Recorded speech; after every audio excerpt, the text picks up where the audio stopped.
Hey guys, it's me, Sade, and today I'll be giving my presentation on Ivan Pavlov.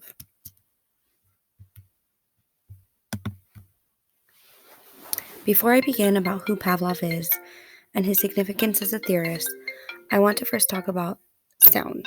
I know it seems silly, but take a minute to listen. This first sound is the phone ringing, and most of us who hear this sound will look down at our phones, even though we don't feel a vibration. We are programmed to answer or look for a ringing phone. Now listen to this next sound. All of you who are familiar with TikTok are doing the renegade dance in your heads. This song has been associated with a particular dance response. It happens more times than we realize. The sounds we hear have triggered responses from us. A crying baby will make any mother stop to see if she can offer help. An alarm will make any of us find safety. But why do we use sound to create responses, and how did we come to find out that this was even possible? Let me get started on the theory of classical conditioning founded by Ivan Pavlov. So who is Pavlov? He was born on September 14th, 1849 in Ryazan, Russia. He died February 27th in 1936 in Leningrad, Russia from double pneumonia. Pavlov was the oldest of 11 children. He willingly participated in house duties such as laundry, washing dishes, anything that his parents needed him to do. He never hesitated to get done. He was always willing to take care of his younger siblings too. Although he was ready and able to read at the age of 7, he suffered a serious injury which led to him not being able to formally start schooling until he was 11 years old. In 1881, Pavlov married Serafima Vasilyevna Karchavskaya. Together, they had 5 children. The first one died suddenly, but they eventually had 3 more sons and a daughter. For Pavlov's education, so he originally pursued a religious career because of his father being an Orthodox priest. He attended Ryazan Church School before entering a theological seminary. However, he changed his mind after he was inspired by the progressive ideas of Pisarev, a Russian literary critic, and Sekhenov, the father of Russian physiology. Because of these two theorists, Pavlov eventually gave up on his pursuit of studying religion and theology and instead focused his efforts in science. In 1870, he left the seminary without graduating to attend the university at St. Petersburg. He changed his field of study to science at the influence of Pisarev and Sekhenov. In 1875, Pavlov completed his course with an outstanding record, and he received the degree of Candidate of Natural Sciences. He went on to attend the Imperial Academy of Medical Surgery. In 1879, Pavlov graduated from the Medical Military Academy with a gold medal award for his research work. He won a fellowship at the Academy for his postgraduate work. In 1883, he presented his doctor's thesis on the subject of the centrifugal nerves of the heart. In 1895, Pavlov was appointed to the chair of physiology and remained at the Academy until his resignation in 1924. Some notable awards and achievements for Pavlov. In 1904, he won the Nobel Prize for Physiology or Medicine. In 1907, he was elected academician of the Russian Academy of Sciences. In 1912, he received an honorary doctorate at Cambridge University. And in 1915, he was awarded the Order of the Legion of Honor.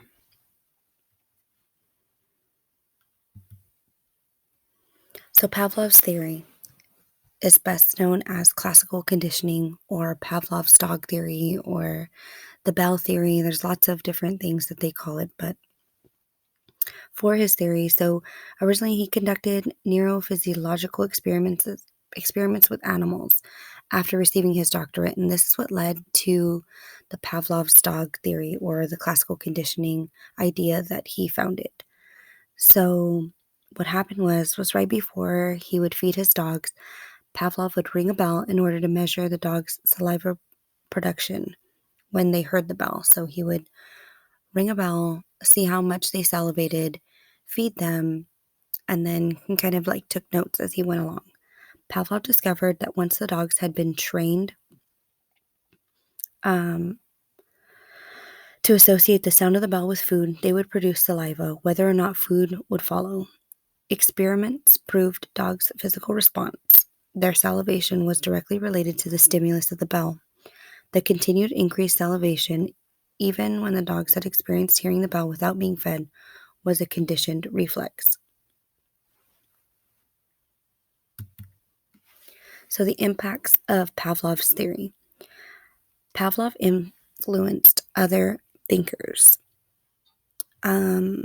So his ideas helped to spark other people to create their own ideas. His work was a significant contribution to the development of behaviorism, or the school of thought. Other researchers utilized his work in the study of conditioning as a form of learning.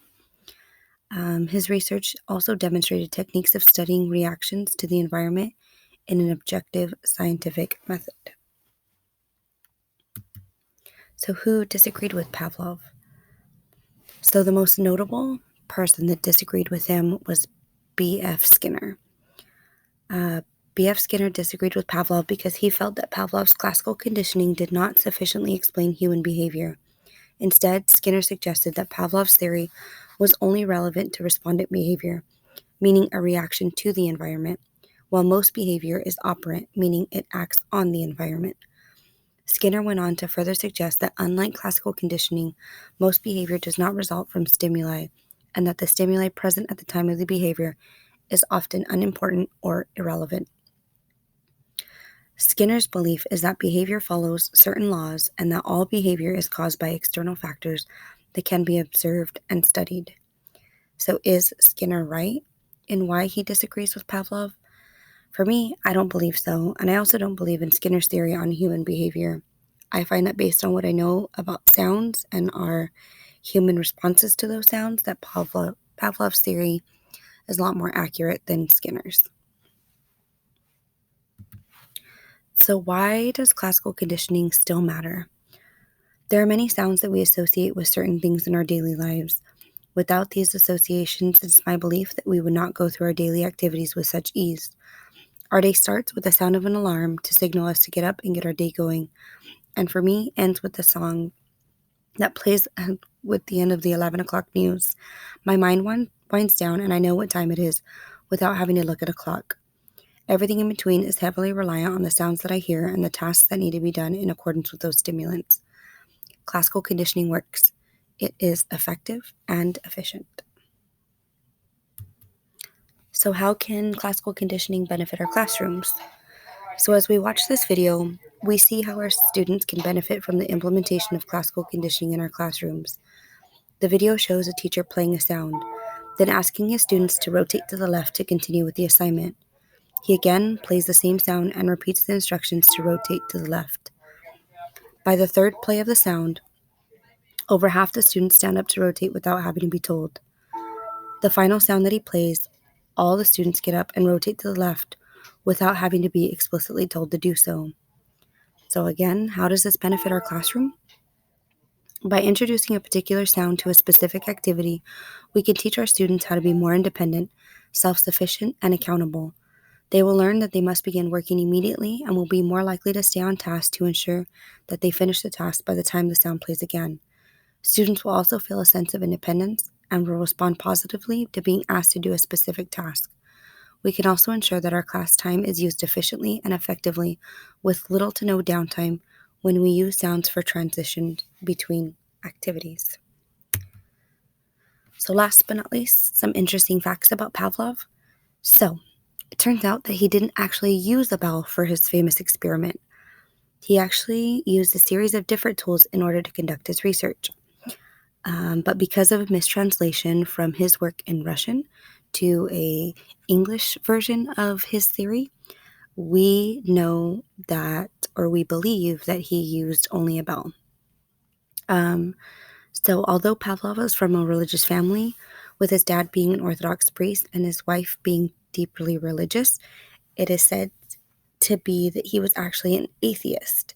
He still had an appreciation, though, for religious culture value, and he still financially supported his local church. So, although we might think that he won the Nobel Prize in 1904 for his groundbreaking work on classical conditioning, he actually won that prize for something entirely different. He won the 1904 Nobel Prize for his studies of digestive physiology. And the most interesting thing about Pavlov that I found was that in an effort to increase his income for himself and his lab, Pavlov took the gastric juices he drew from his lab dogs, bottled it, and sold it as a remedy for indigestion. It was a huge hit and sold in Russia, France, and Germany. So there's my presentation on Pavlov, and I hope that you agree that classical conditioning in our classrooms and classical conditioning in our lives is not only beneficial, but effective. Thank you.